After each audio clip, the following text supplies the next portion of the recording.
Biasane yo. Ah, ngantuk dhisik turu sik turu.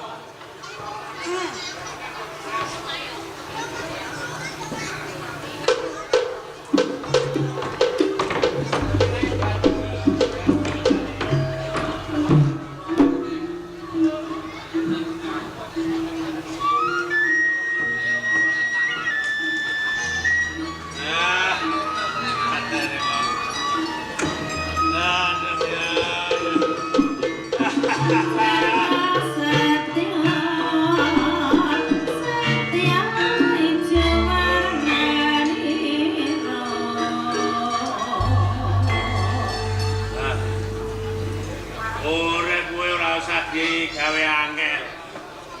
Sing penting seneng. Lah apa? Ape merantau ya ora ono sing ngejak. Lah piye? Oh cara dompet ora kuat mikul mesin. Tau melu pisane plecok terus. Ape melu Mbah Paujan ora ditampa. Bose rumah makan nanti leh. Apa? Aku dia sore melu ya Pak. Ora cocok kowe. Aku mendeman piringe cacang tekno. Patene wong. Wes. Sing penting urip seneng. Urip ibarat mampir mobil. Mulane aku mobil terus.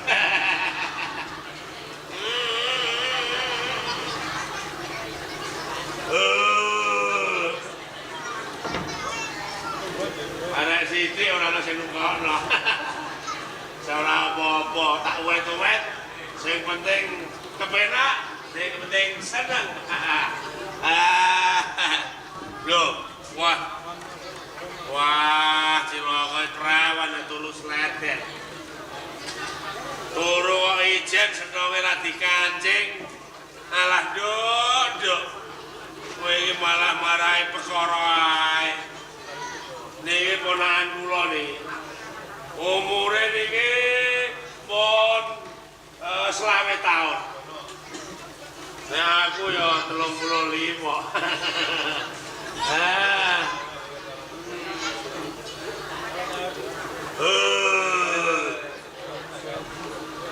Oh, dute rokok sukun sing murah-murah. Apa tuku rokok larang nanti duit. Ngene mau jaluk penonton kok rokok sih ya. Wah, ngelayal. Ulah dalah. Walah, kentole muluse cah. Gathok iki. Pane mboke ora ana. Turu dhewean. Aku pane cilik. Ponakanku. Ngene iki rada bileng ngene cilik ponakan, gede dadi kepenakan ra masalah. Wah, kelayar.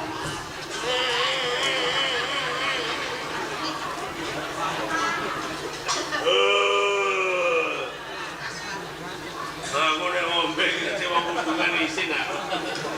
Nek ora apa-apa. Ora masalah sepenting mripat rada abang, sirah rada gliyeng-gliyeng. Mbah, iki anake nyusul ponakku iki. Bohe men dipek wong liya ndak. Cilik dirumati gedhe dipek wong liya. Karuan bondo ben ora ngeliya. Kowe tak nyusul ya, Nduk. Kowe aja kaget. Paham cilik ape nyusul kowe turu.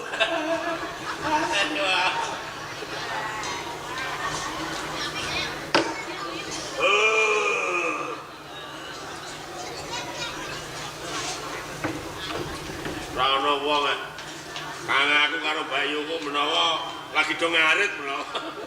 Wah, kelaya kesempatan iki. Yo, wah, gathok iki. Kok sikile kiwa tak parakno ngiwa. Sing tengen tak parakno nengen. Wah, dae bocah. Ya, tuh ya. Wes. Oh, yo malah dingakno. Wah. Angel ae aku. Kathok iki kemule ombu. Paling-paling kowe dolan roh.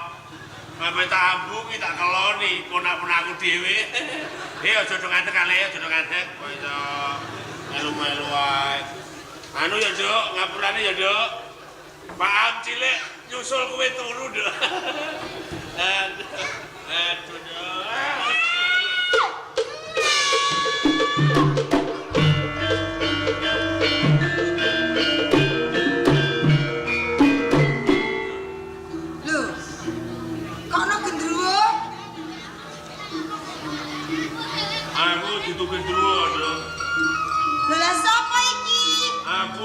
Manusia biasa.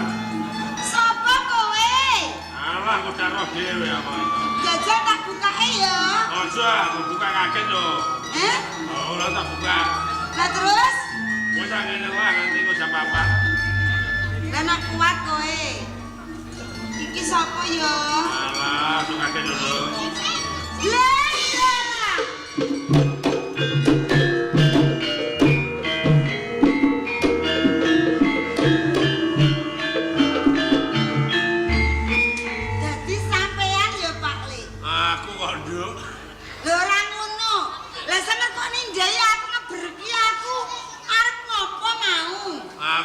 Pijeti kowe. Lho, ketoke kok turun kok angler, ben angler neh tak pijeti ngono kan. Ketoke ora pijeti, Pak Le. Lah ketoke lha apa kok? Ketoke kok aku sampean berki terus arep sampean ayo.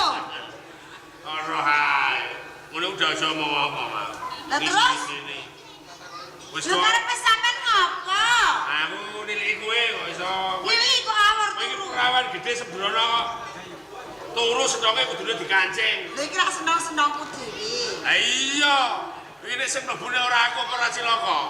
Oleh kucing dasire kok ora ngentekno kowe kok iso. Kucing dasire sampean kuwi. Nah, kok mulem. Cek gorene spritku. Lho ra ngono sampean saben dina meng ngombe. Biasa. Kulin aku yo ngene iki aku nek ra ngombe malah lemes awakku, Nduk. Ngombe ra tau duwe duit. Ra tau nyambut gawe. Nek pitik ndek duit kok wong ora ndek duit. Ngawur. Pitik didol entuk duit. Ayo. Sampe nyambut gawe ra iso. Wis ah.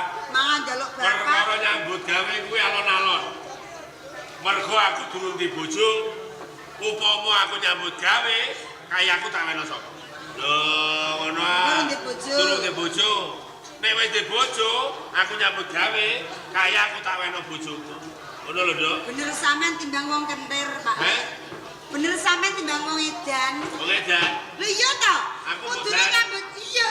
Putrane edan. Iya. Ono kancane. Lah sapa? Lah kowe gak melu edan. Ah, ra iso aku waras. Alah, waras apa? Aku waras, Dik. Waras kok kaya ngono. Rene tak omongi. Tunggu. Tak omongi penting iki. Wong apa? Aku cecak ben nunggu kowe. Ambumu Pak Le. Ambuku piye? Lah kuwi numantak. Ora enak. Ora enak. Wis ora enak karo beserot. Bener enak ada serot tutupi. Ya ora bekal. Aku rene ana perlu, Nduk. Perune apa? Aku kira aku rabi. Rabi aku Apa rabi? Iya. Lah terus? Bocahe wis seneng karo aku. Tenane. Iya, cangkene dhewe kok, Nduk. Cangkene? Iya. Ayo apa ora, Pak Le? Ayune ora mekakat. Wah. Isih perawan. Perawan? Umure 20 tahun. Lah jenenge sapa, Pak Le? Jenenge Pami Kacih. Padha karo jenengku. Padha piye? Tak padha karo jenengku to? Ya sing tak senengi apik-apik bojo ya kowe dhewe. Kowe dhewe. Aku dhewe. Iya. Bener nek sampean stres. Sik. Oh iya. Bener koplak. Koplak. Iya. Apik ta elek? Apik. Apa-apa apik. Ya. Aku kuwi ponakane sampean dhewe. Cilik ponakan gedhe dadi kepenakan akeh ae. Mula timbangane bondo keliya kowe tak pek bojo. Bandane sapa? Bandane Pak Amah. Pamer bondo ra keliya. Iki lho tangane. Delep. Mah. Lah sing pesen iki sapa? Aku mau ndek bojo ra kaya sampean. Lah terus kaya sapa? Golek sing sregep nyambut gawe. Lah aku nek wis ndek bojo kok sregep aku. Aku lho arep golek sing sregep. Alah. Bos. Bos apa? Iku bos rumah makan. Diamuk bojone ditekek. Lho umpama duwe bojo kepengin sing dadi bos ngono kuwi lho, Pak Lek ora kaya sampean nganggur senengane nginum, main, madon. Lho. Lah aku kok nek wis kelakon omah-omah karo kowe tetep dadi bos aku. Bos apa? Ape ngedekno bos? Ayo bos apa, Pak Lek? Bos bekecot.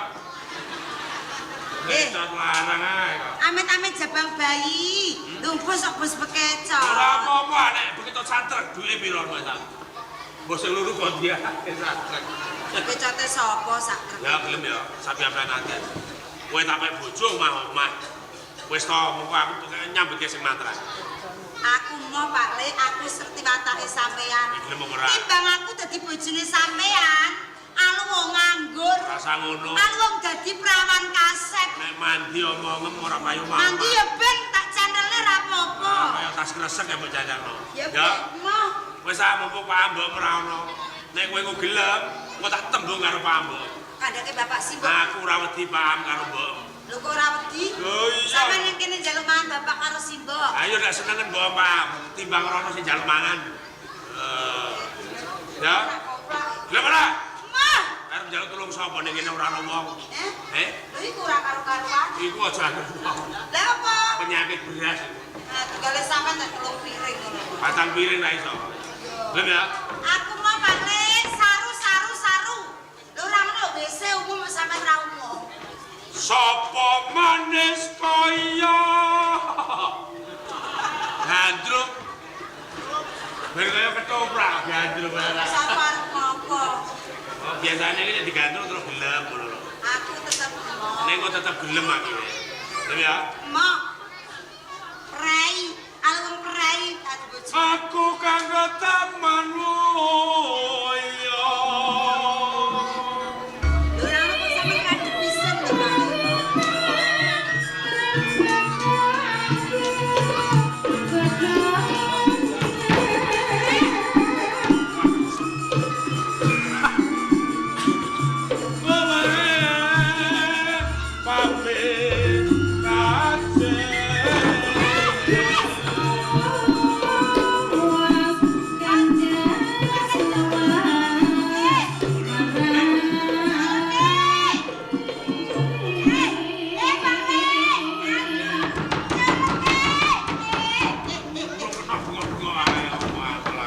Ya Ben, ora bunga-bunga tak serot tenan. Senengan ya kowe? Ora nukono wedak apa nyerat-nyerot. Anjir yo ini tak goleki. Ajian. Ben awet nom ora usah bayar. Ya. Bokong tepos. Botol biasa. Aja sawang tepose. Sawang apane? Iki jenenge pawakan gringsang. Apa gringsan? Gring-gring merangsang. Ah iya. Senengan rayangi terus kowe. Tetonana biar oh iya.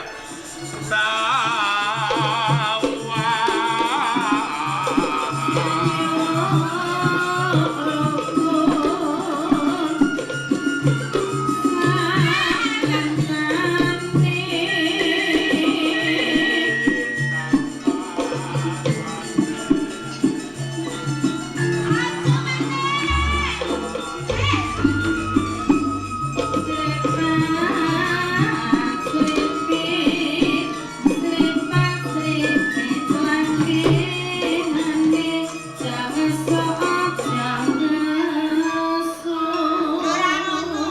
Sampeyan kok ora ndek isin. Aja nyalahno aku. Lho lah terus. Zaman ana wong dudu mesin, aku keturun. Bener. Bener ora oman isin. Lah iya, Arep ngapa Pak Lek? ben kaya nganten.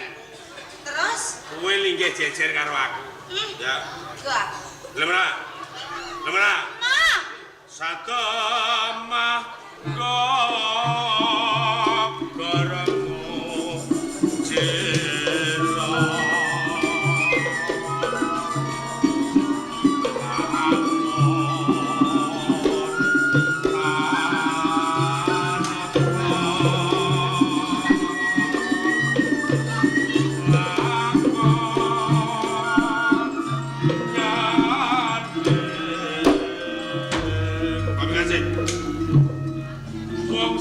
kuwi ana watese.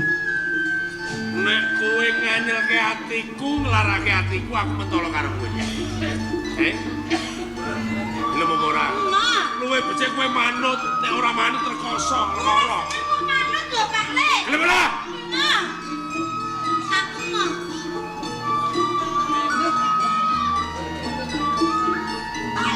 Wis ngobong ati lanang. Aku wong lanang sepele. Iki lho Saru. Lho, ati buka. Saru. Lembah ora? Mah. Apa jan kurung sapa kowe ape plan iki? Ayo mlayu. Sake medhun wani. Bukan dikon. Aku mau. Jongke. Jongke.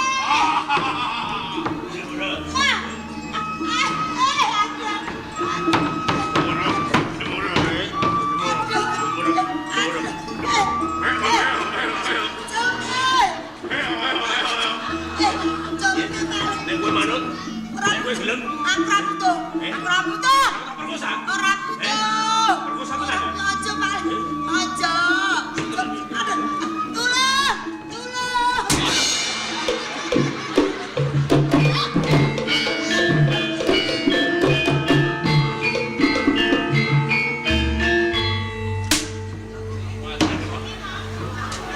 Mbak.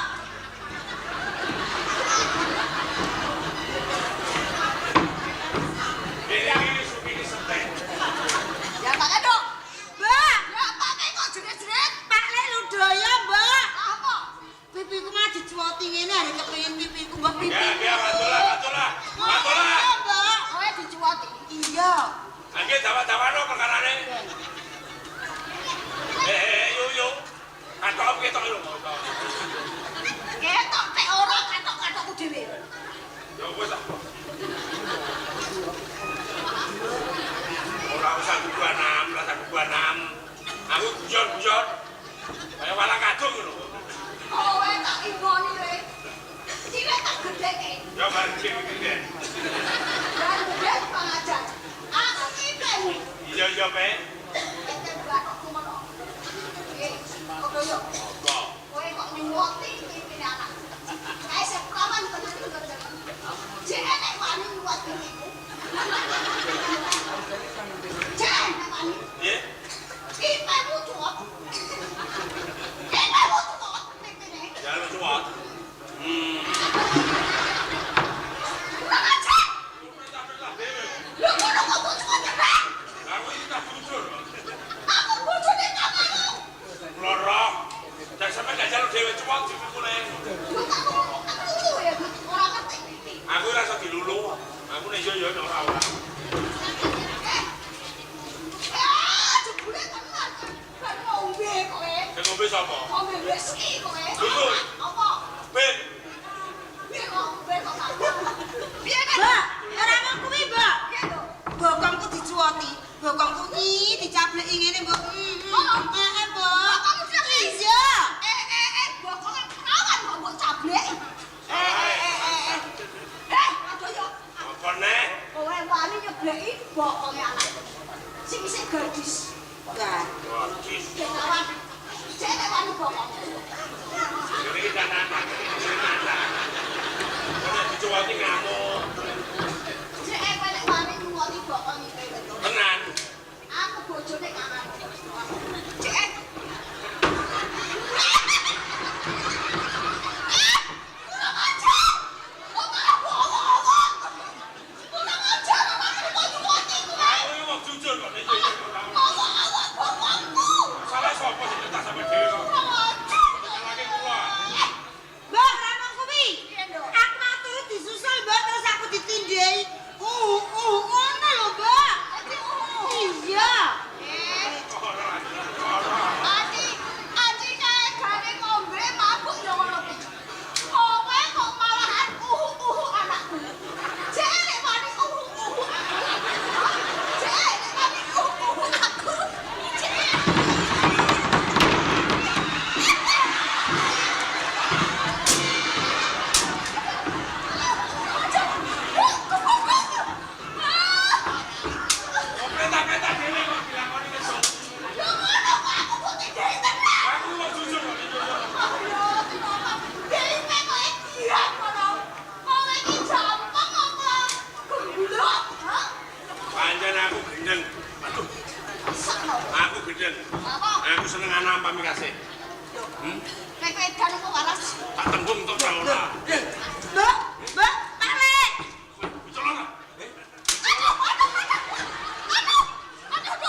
Piye? Ora tak aku dibantu kowe. Dadi ora itu. Ora tak. Nek ngono kowe kepengin rekoso timbang penak. Kowe tak piye?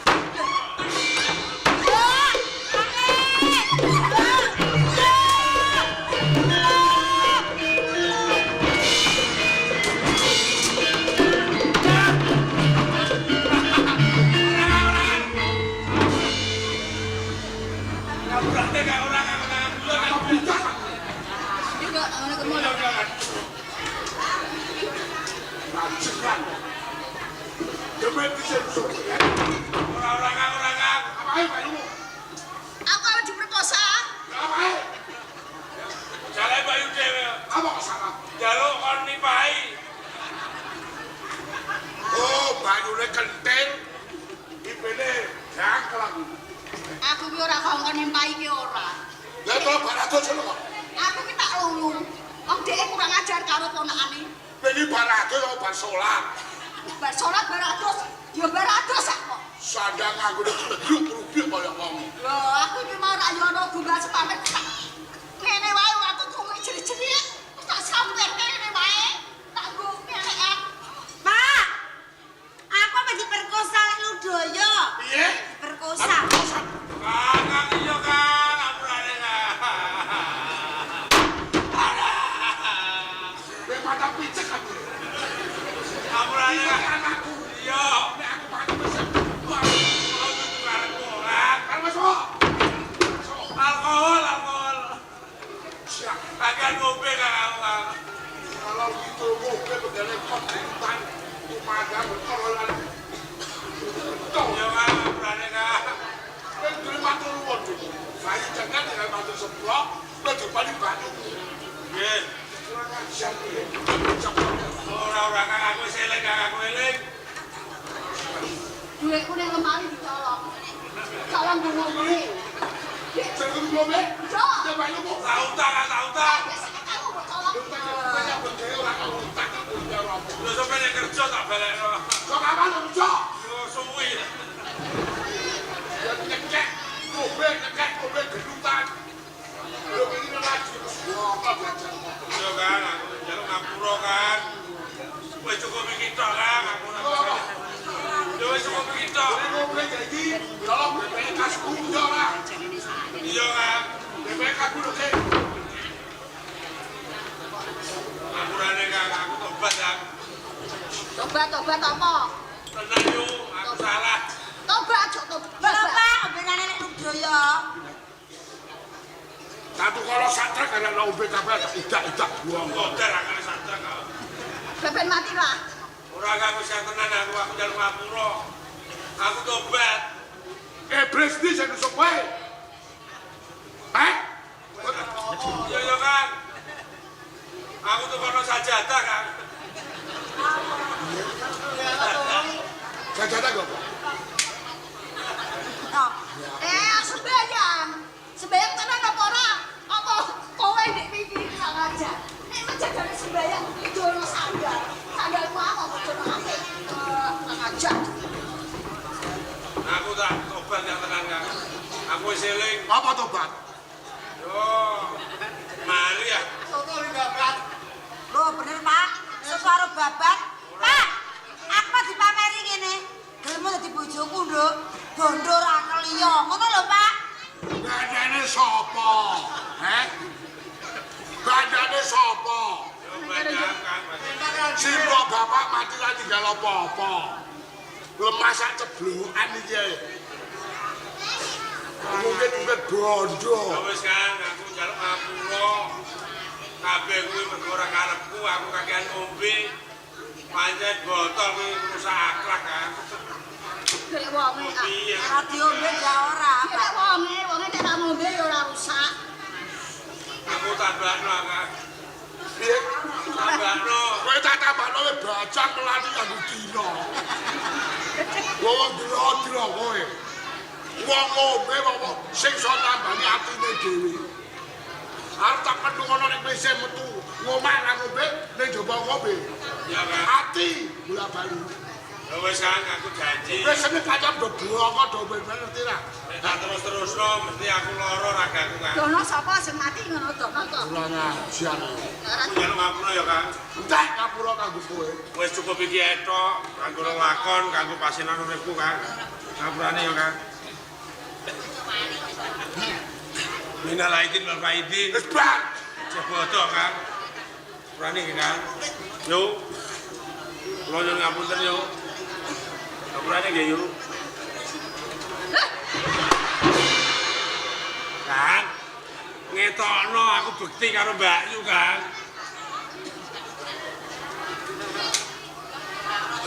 Ados, ambune lepus kabeh. Nduk. Paham jeneng jalan kabeh ya, Nduk. Iya, Pak Le. Ya. Ya dipeten biasa. Tak adus, aku tak kudu, Kang. Jalane ra kono. Iki, Ngono balik mbok jayak. iya iki sentong. Ayo kok sono. Ngapurane ya, Kang. Wes wes. Ora bongko nek ndur tampah. Ya anak. Kaya ngono tak cepat. Ya seblono kok. Ora nek kok paipe muji apa kowe kurang ajar. Wong niku delalah. Aku tak kandhani lho, Kang. Tunggale padha dene. Aku wadul simbok, Pak. Iki lho waduh. Soale itu dikacek. Kelalen kok, Pak. Paham jere kelakone kaya kucing gandong ngono. Kuwi jus ora entek, kelalen, Wong wedok Pak. turu saene. Ya, Bapak. Terus apa namanya ndi? Sampe tutupno tegor kayu. Bengok. Manci siapa arep wedang? Wes, wis jalan. Kopi tak minum kopi.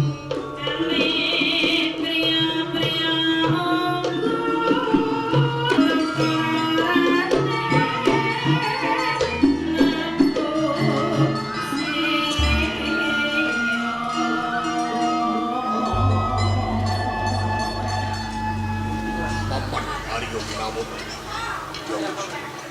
Sawetawis pensiran kula ingkang musik. Kula menembur-bur disumati.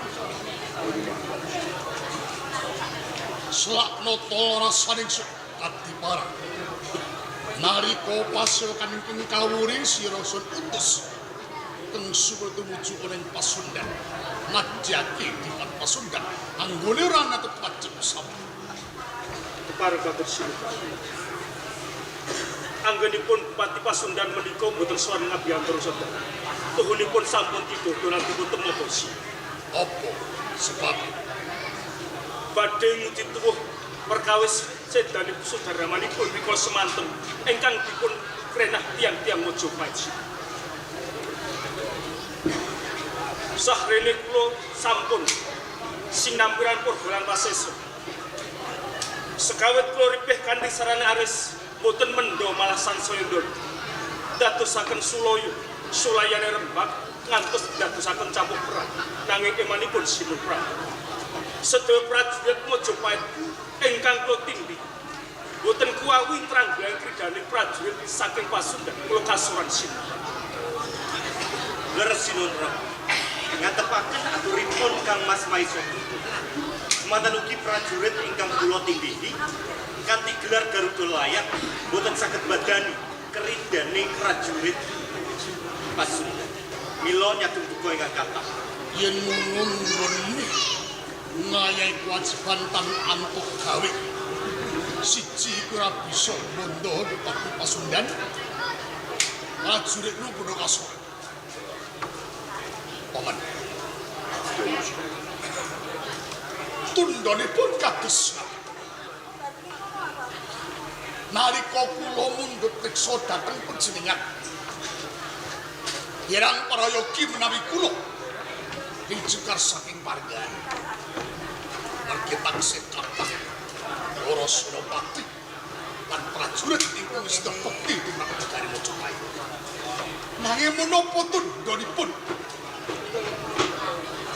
jebul anggenipun boten sowan netep wajib pinangka saka guring Mojopahit paduka menika sampun dipunsengaja. Perkawis ingkang dereng dunuk sampun wani Habib idamel perkara sampun wani ngatani perang mengsah lan prajurit Mojopahit Mongko Senopati kali menika ingkang ngutus Ratu Majapahit.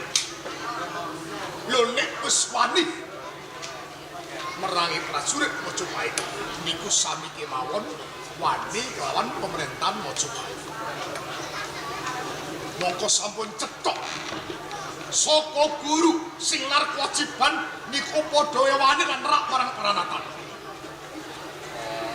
Wani merangi prajurit utusan padha wani lan Ratu Majapahit. Nah, ingkang menika Dipati Pasundan sami kemawon sampun wani njambak koncan Ratu Majapahit.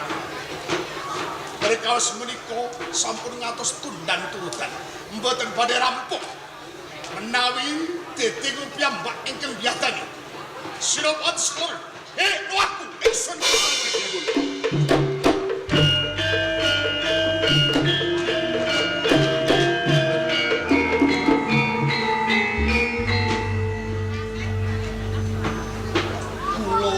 Jumangkah mandak saking Palenggan panggih lan Dipati Pasundan enten saking Palenggan semunipun wonten bab ingkang badhe ngendikaken boten menapa Ada Pramat monggo Praden Lenggah Sinuwun Prabu Guriji estunipun abdi dalam kawula nderek Gombong.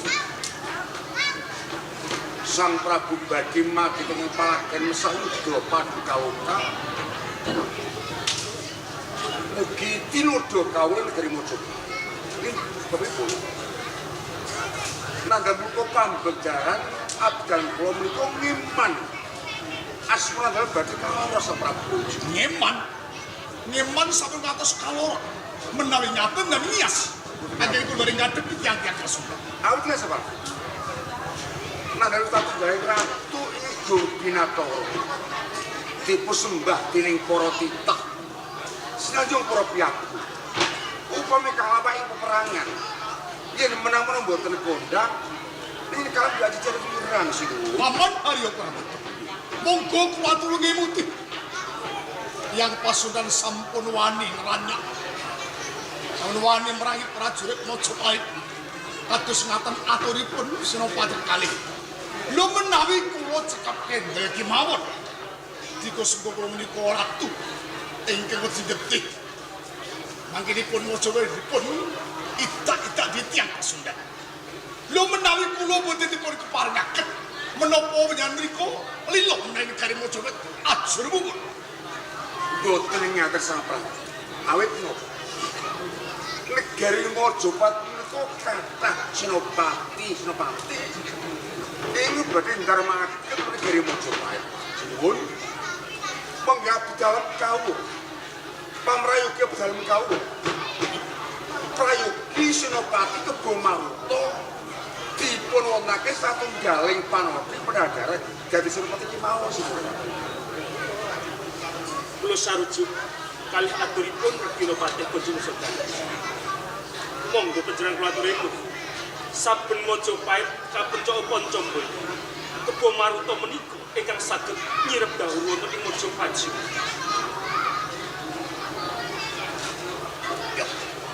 Iya. Paman Arya Pramoda lan kuwis. Yen kudu Kebo Maruta iki banget nggon-nggon duduk. Kebo Maruta kae kena dari Senopati Kempengan. Yen ngono aku mundhut silara menyang tumuju papan barak Gaden ketemu Kebo Maruta matur tak timbali bareng.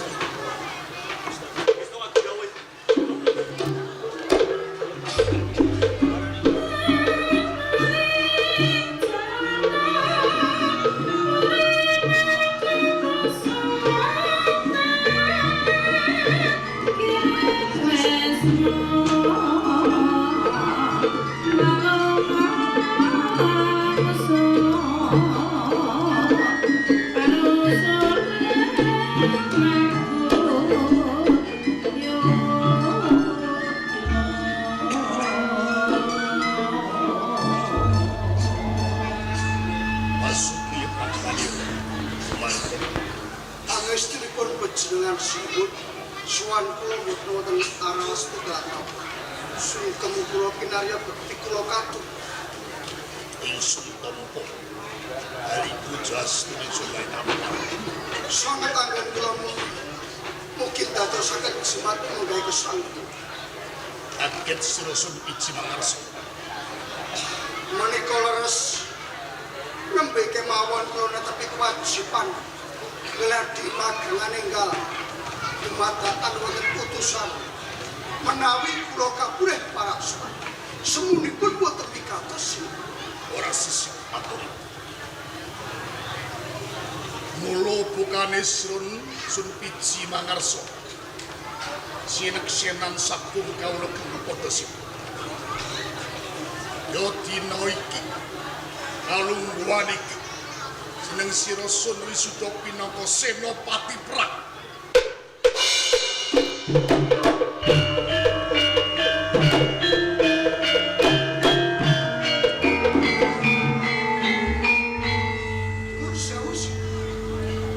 sinten kemawon ingkang nampi kanugrahan kaangkat dados senopati perang ateges Mojopahit wonten mengsah utawi kawula ingkang boten mituhu dawuhipun panjenengan sinten Purbalira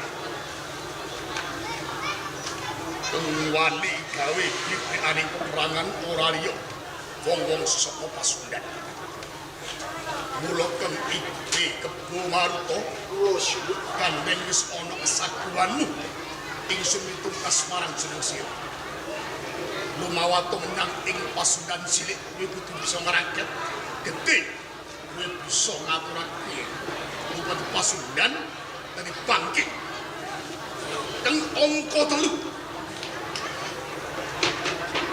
becik kowe dadi bangke yen bali menyang ing Mojopahit ora entuk kamenangan sinuwun sampun terang-terang waca dawuh panjenengan keparenga kula netepi kewajiban pangestunipun ing kula suwun Alalung sen ingsun bebakali Kebo Maruta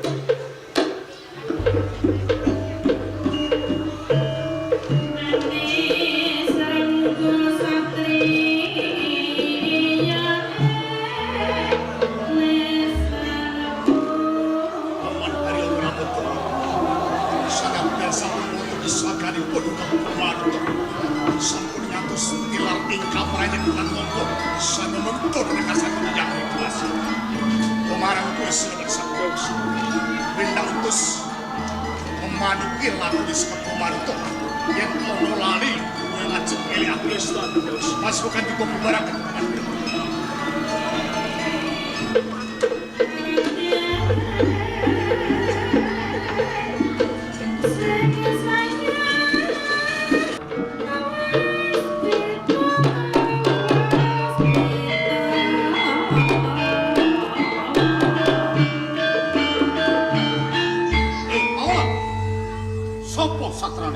ayo tawo Kakang Rukman Suling ada poin natak kowe nagan datang dewa raurane ku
Oi!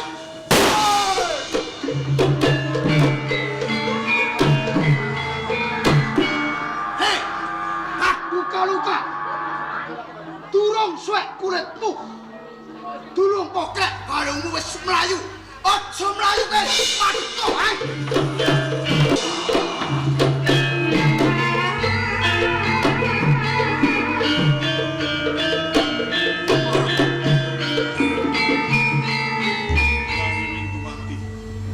Enten menapa Kang Mas?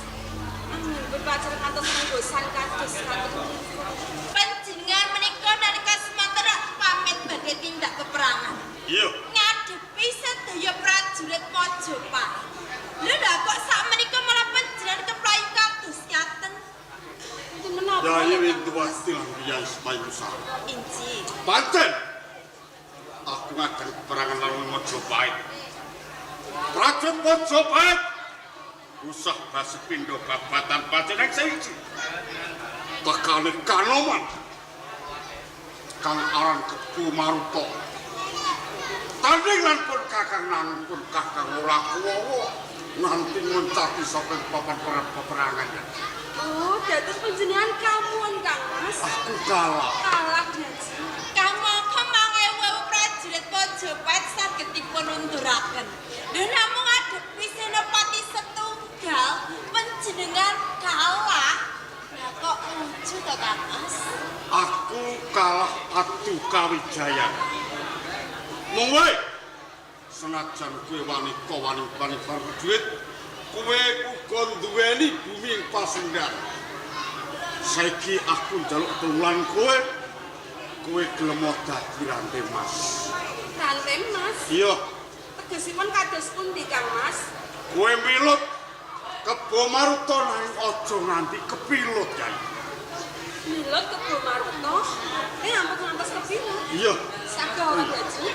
Kang Mbok, yen to kula ngaten mawi sak wanci-wanci tenaga kula dipun butuhaken. Tartamtu kula tansah sumadyo. Napa malih kula sabiyantu kawon kadang sangat dipun tresnani kangge ngono. Kula saged Kang Mas mawi ngaten. Wis aku. Nek ngono adepana Kebo Maruta aku tak singkita. Paduka.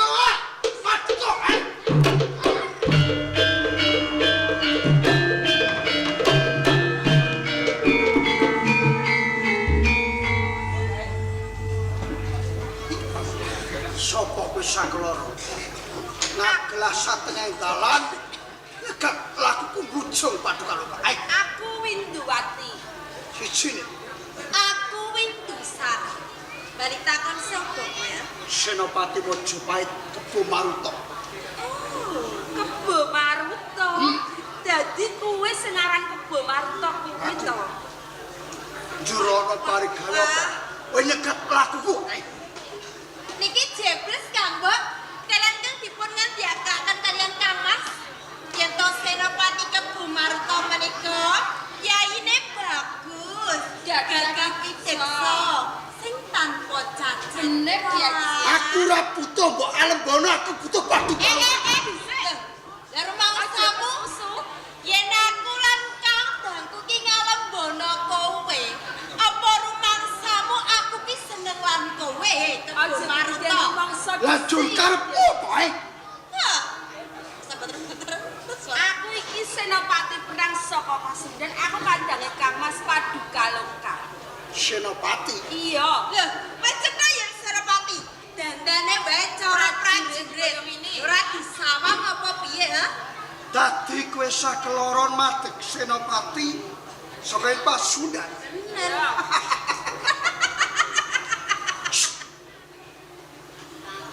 Lho, kowe kok wani madeg senopati? Deleng. Ora ngomongake prajurit. Kalebu Paduka Loka ngadepi Kebo Maruta. Ora kuwowo, apa meneh kowe sakeloron, Aja rias dhisik. Senajan aku wanita, aku iki senopati perang. Aku ora bakal wedi ngadepi karo kowe Kebo Maruta. Kena prajurit Pasundan. Lan kadangku Kang Mas Dipati Paduka Loka ki kalah lawan kowe. Nanging ra dudu aku lan Kang Mbok Winduwati sing peperangan ing payudan kene Kebo Maruta. Mula saiki tanganmu. Saiki ayo. Senopati wadon saka Pasundan apa Senopati Kakung saka Mojopat sing menang ing papan kene. Ngono, Bang. Ya iki lho tangane kok griyatir kaya. Aku ki Lumune manggon. yen kowe kelakon gelut kelawan aku. Kamangka pasuryanmu saklorone ya ayu-ayu. Kulitmu ya resik, ya kuning ngemu giring. Yen nganti tanganku gawe cacatmu, apa ora iman-iman? Kulit to. Kebo. Kowe iki aja kaya ngono ya. Yen nyeluk sing jangkep ora kepak-kepuk. Lho jenengmu ora ketok. Lha kok jenengmu ki Kebo Maruta. Ndang ora gelem kowe Kebo arep Maruta ya sak karepku. Wong ayu ki yen nesu malah tambah ayu jan. Aku kuwi jane ya ora nesu kelawan kowe kok Kebo Maruta. Dadi kowe ngejak gelut kelawan aku. Lha ya Yo. iya. Yen pancen kowe ngejak gelut kelawan aku, tak adeni ning geluting beda. Beda? Bedane manggon ndi, Cok? Gelut kok beda niku gelut kados pundi? Aku lagi tumo niki diajeng. Yen aku gelut kelawan wong-wong saka ing Pasundan, jotosku gawe tangan, Ya. ngadukku gawe sikil. Bener. Ning yen aku gegelutan karo kowe, jotosku ora kanggo tangan, nyadukku ora nganggo sikil. Terus Nganggo lambe lan ilu. Jajeng. Ah, Joko sekarang nyaduke nganggo lambe karo irung. Piye? Iku jenenge perang apa gelut Kuwi apa? ngono jenenge perang asmara. Asmara. Perange tiyang Mojopat niku carane kados ngaten. Perang asmara. Nek teng Pasundan nak boten enten Jajeng. Ora ono. Coba piye? Carane piye? Carane kowe pipimu templek ke aku, tak jotos gawe irungku. Ya berarti kowe Lho, iki perang asmara ya ngene iki. Alah, ngene kuwi ngambung yen ngono. Bloko wae. Benane aku mung ngiman nglawan kowe sakeloro. Tinimbang kowe gelut kelawan aku, gelemo. Tak mulyake ana ing Majapahit. Paduka loka tak rangket tak suwanake. Kebo Maruta. Lha iki jane krungu apa ora? Candhatulan ngendikane Kang Mbok Winduwati. Lungaku saka ing Pasundan nganti akon sak tengah Medan Logo kene, mung saperlu arep balekake kabeh senopati saka Mojopat. Lah kok kepenak temen tembungmu.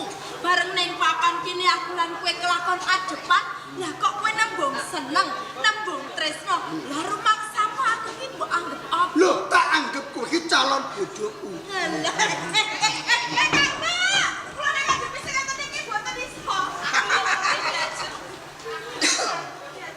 Piye? Gelemo tak bojo. Tinimbang kowe urip rekoso, Pasundan tak gawe rata. Luwih becik gelemo tak bojo kowe saklorone. Piye? Tak Kok pek bojo? Lho kok Ora dhewe wedi ya, Kang Mbok. Senopati kok nyerot terus ndak diajak. Senopati kok kaya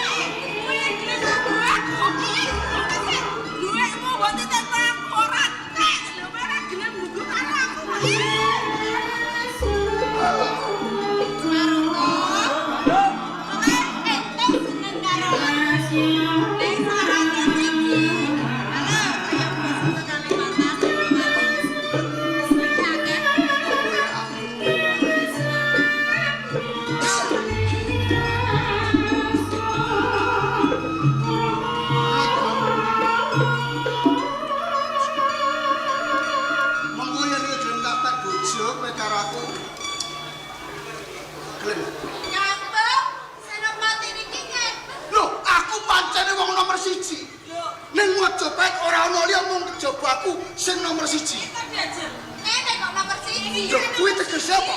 Ngene iki jenenge Edan. Malah ya aku. Gelem ya. Oh, aku mah ya kebo. Apa manis kaya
Aja maksa rasaku. Lemo kowe malut karaku tak pek bojo, tak mulyake ana Majapahit. Kebo Maruto. Lho kowe iki menungso sing randani sen babat. Yo kene. Kowe lan aku ning papan kene iki musuh. Ora kena ndom katresnan.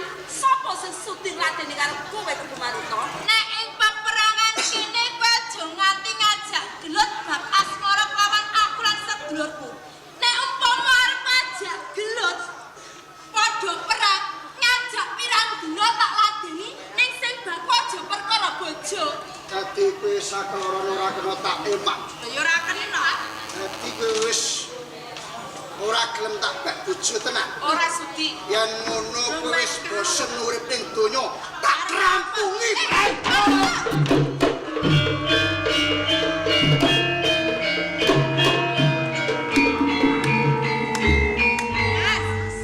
Perkara niki jenengan boten sah melu-melu. Kebo Maruto niku pun ajeng kula oplak balunge. Dereng rangkul lho Kang Mas. Ajeng kula juweng-juweng. Jare boten sah melu-melu Kang Mas. Wah, durung bae kowe depanan aku piye wani karo aku. Wani ayo nek wani. Yayi, wis mendho sawetara. Lan iki pun kadung panas Kang. Yo, aku percaya. Apa mati kula guru-guru niku? Iya. Paduka lu. Yo Maruto. kene kowe tumeka. Ora wani arep lawan aku. Sawise kadang war tak pateni. Yo kene kowe ngalang-alang. Apa karepmu? Yo iki sing tak karepke. Yo iki sing mbok karep. Pancen aku kepengin tilem kowe jen padha jen. Ing semu kowe mambuati lan kadangku Winduwati lan. Aduh, boten Kang Mas. Nek Kebo Maruto niku boten mambu hati kalih kula. Ning Kang Mas, tresnane niku sekoyong sekoder. Bener. Ora tak Witusari Kadang. pancen aku seneng lawan Kadang Witusari lan Wituwati. Bisa. Kelakon kowe nggarwa Kadang Witusari lan Wituwati. Kowe kandha kelakon apa dasarmu? Aku duwe dasar kang maton. Apa? Nanging aku takon kowe dhisik.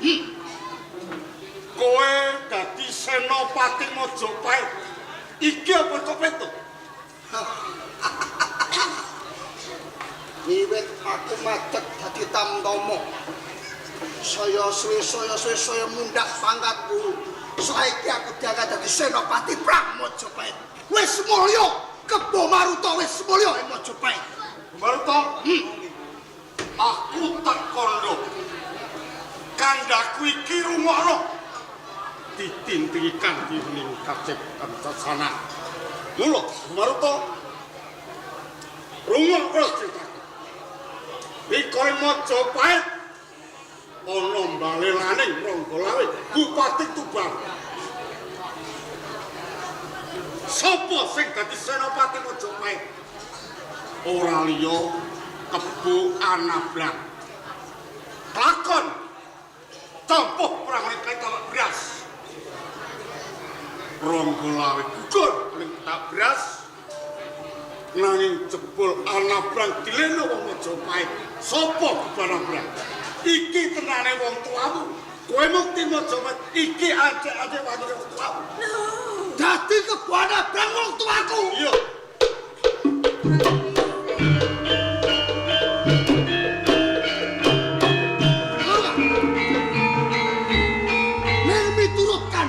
Majapahit wong tuaku mati dadi pahlawane bangsa ora dikerah dening wong Majapahit. Mbok menawa kabeh iki mau mung mangentong-entong ben ora tak rangket tak suwanake Majapahit. Kabeh iki mau saka panglemuke wong Majapahit supaya kowe ceciklo ning glamane Brawijaya. Mbali apa pakartine Brawijaya? Sawise kowe ngerti yen wong tuaku mati saka tangane wong ing Majapahit. Apa karep?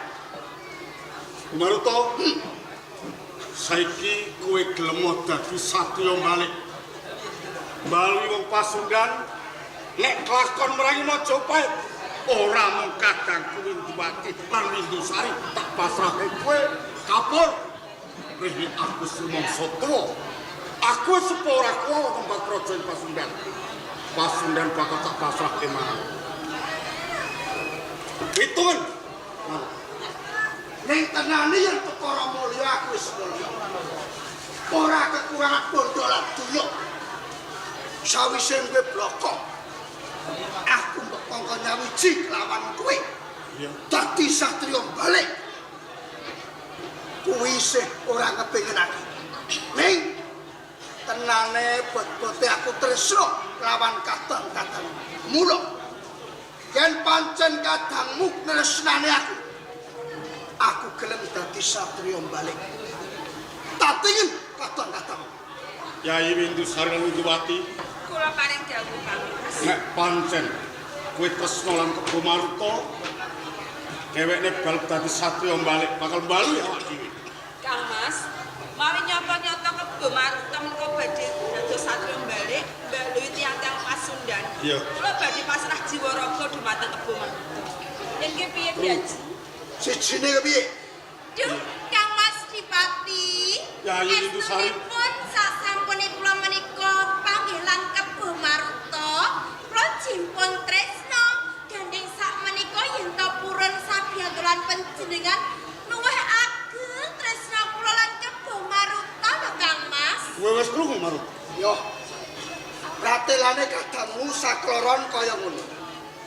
Disekseni bumi lan langit uga kowe. Wiwit dina iki Kebo Maruta ora dadi senopati Majapahit. Ning baluhi wong Pasundan satriya balik.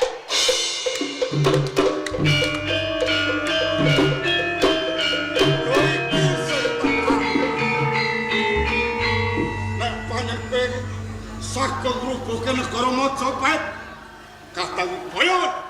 Aku njaluk sawiji sadurunge aku ngrusak Majapahit. aku njaluk sakloron. Kudu pamitan nglawan aku. Pamit. Gelem apa ora? Ora nek mbok pamit karo jenengan. Karepe bareng to diajak riyen ah. Kanggo nglegani Kebu Maruta iki calon bojomu. Jalan baru panjenengan. Duh, kowe barang. Nggih Kang Mas, nggih. Kowe to diajeng wong loro. Piye? Kakang Kebu Maruta. Yen warung teko ning Mojopahit, njaluk pamit njaluk semu apa, Kakang? Aku mau njaluk es semu cah. Semu. Aja kuwatir. Bakal tak wenehi, Kakang. Tenan. Iya. Sing sijine Nggih Kang Mas Kebu Maruta. nyedak. Turutono, nyedak apa ya? Yo ngene iki mareme ngati duweni bojo loro ayu-ayu. Aja nguyang-nguyang aku malah wedi. Lah tau jenengan ngendika nyuwun sangu esem lan guyu. Kula jimesen kalih gusu. Ora mau ngomong kuwi. Aku njaluk siji.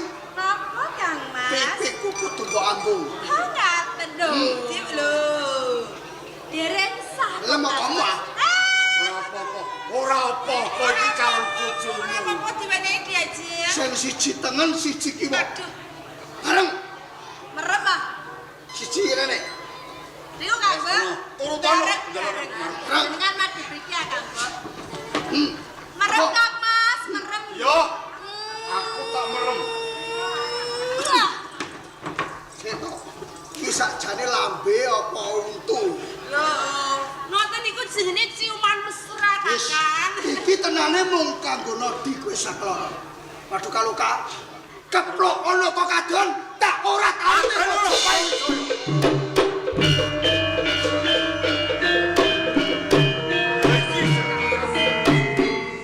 Terono, Kebu Maruta, semantani Brawijaya lan. Mali.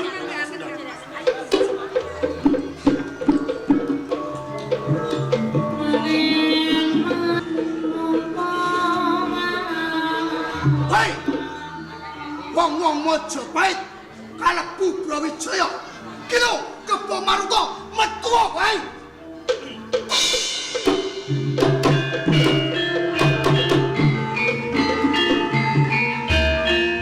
Sumbarmu kowe bisa jebol benteng ning Mojopahit. Maruta.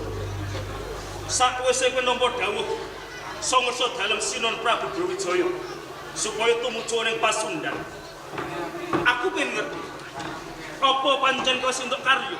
Yen kowe entuk karya endi bandane Bupati Pasundan? Tenane aku ora entuk karya. Ning wiwit dina iki aku ora dadi senopati Mojopahit, ning dadi senopati Pasundan.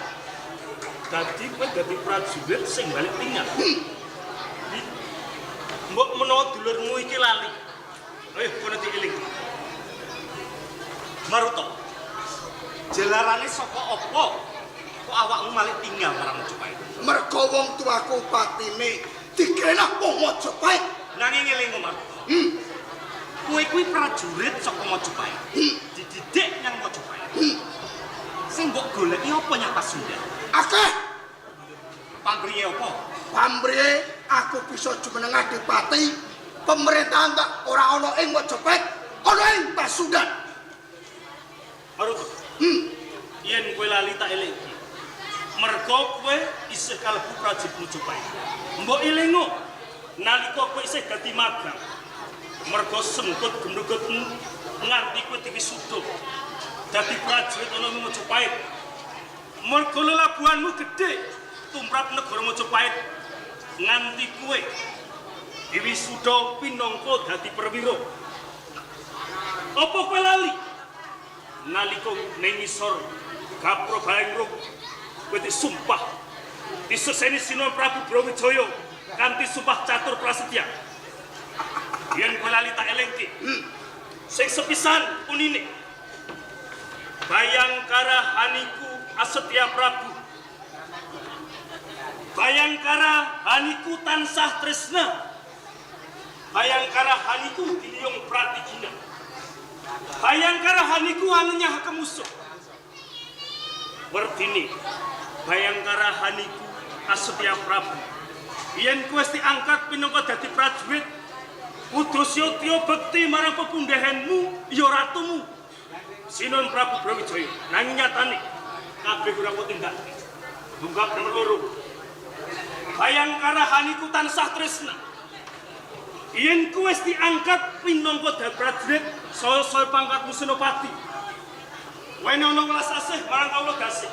Jalaran kawula cilik kae sing nyengkuyung bab pemerintahan lan pembangunan sing wis kapacak ana Praja Majapahit.